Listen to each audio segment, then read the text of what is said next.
Sallallahu Muhammad SAW. Allahumma sholli ala Muhammad sahbi. Baik, langsung katanya kepada Buya. Bagaimana Buya hukumnya jika tersentuh anak kecil, anak laki-laki yang belum disunat saat melakukan sholat yang katanya membawa najis, apakah bisa membatalkan sholat Buya? Baik. Cukup Ibu? Iya cukup itu saja. Makasih. Terima kasih.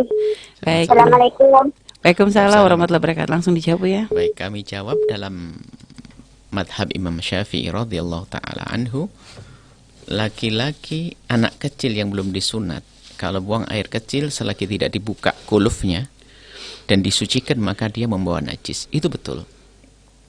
Itu membawa najis. Kemudian jika kita menggendong anak dalam sholat, sengaja kita menggendong, maka sholat kita tidak sah. Ini dalam madhab Imam Syafi'i. Menggendong. Karena menggendong adalah membawa. Kemudian, atau kita memegang. Di saat dia di samping kita, lalu kita memegangnya, maka kita akan menjadi batal. Karena kita memegang. Tapi kalau sekedar menyentuh, dia menyentuh kita, tidak. Karena yang kita sentuh bukan bagian najis. Artinya kita menyentuh sesuatu yang menyentuh najis. Seperti di balik sajadah kita ada najisnya. Nggak ada masalah. Karena yang kita sentuh adalah sajadah, bukan najisnya. Yang kita sentuh adalah sang anak, bukan tempat najisnya.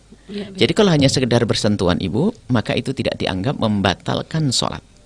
Kecuali kita sengaja memangku dalam madhab Imam Syafi'i. Sengaja memangku dan menggendongnya.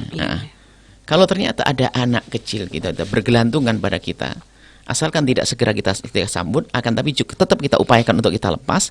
Seperti kalau ada najis nempel di badan kita, kita ingin melepasnya. Nah, gitu.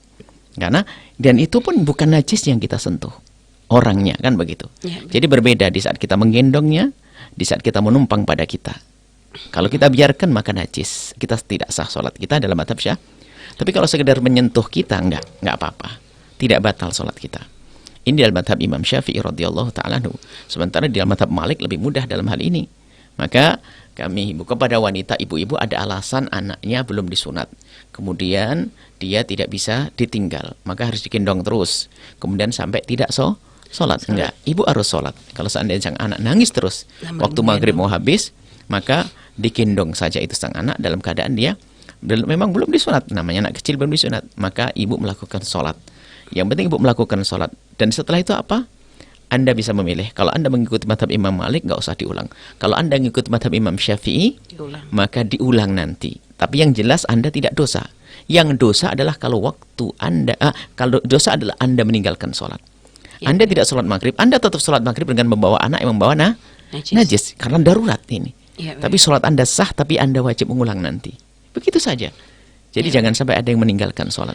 Kalau misalnya seperti pernah Umi lihat ya, kalau lagi pas ketika kita di Masjidil Haram atau di Masjid Nabawi dengan banyaknya orang, itu banyak ibu-ibu yang ngikat kaki anaknya itu dengan kaki ibunya Bu ya. Nah itu dihukumi membawa Bu ya, atau gimana? Kalau mengikat itu seperti memegang. Cuman begini, kan bisa jadi yang kalau kita tradisi di Arab sana itu anak kecil sudah dikhitan. Ya.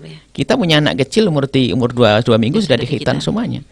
Ya, tapi seandainya masih belum, itu gimana Bu? Dalam madhab Imam Syafi'i, karena mengikat seperti kalau dalam bahasa fikihnya ajur,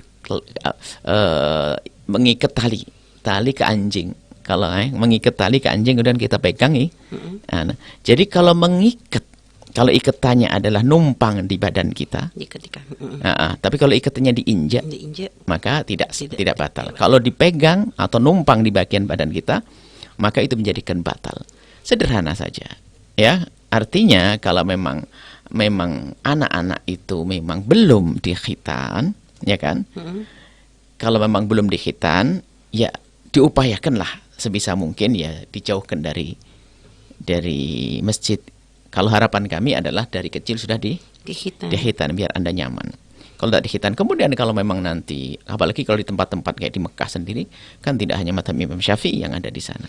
Iya Bu ya, kadang masalah kan bukan hanya dihitan Bu ya, kadang dengan pampers yang dipakai begitu Sama, Bu ya. pampers itu sama dengan tidak dikhitan Iya, dalam iya. mazhab Imam Syafi'i. Pampers adalah Najis juga Mbak. kalau memang ada isinya. Iya. Tapi kalau misalnya baru, ya Iya, enggak. gini, Karena iya. dalam dugaannya kan belum kan. Anak baru Iya, ditatur, kemudian dikasih pampers dibawa ke masjid, ya nggak ada masalah. Iya Bu ya. Dan kalau misal gini Bu ya, untuk urusan kalau ketika di Masjidil Haram atau di Masjid Nabawi Bu ya, itu kan ketika dilaksanakan sholat berjamaah gitu Bu ya, ada kami menemukan banyak ibu-ibu yang kadang memaksakan untuk ikut sholat bersama berjamaah karena mengejar fadilah gitu Bu ya.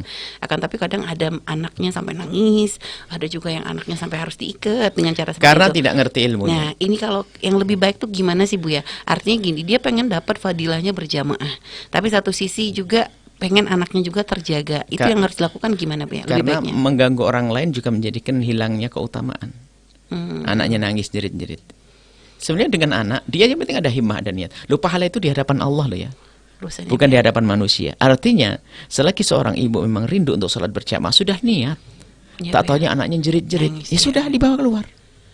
Kalau misalnya menangis di pertengahan sholat, batalin deh. Dipercepat sholatnya. Langsung mufaroqah. Mufaroqah dipercepat, ditolong sama anak. Iya Bu ya. Dipercepat sholatnya, dapat pahala keutamaan semuanya dan diam karena mengganggu orang lain. Iya Bu ya, benar Bu ya. Baik. Ya seperti itu Bu ya, subhanallah. Jadi mending bergantian dengan temannya atau keluarganya gitu Bu ya, walaupun dia nggak dapat jamaah tapi sudah dapat pahala insya Allah Bu ya. Karena memang karena kondisi kondisi. mungkin tidak memungkinkan untuk melepas anak gitu ya.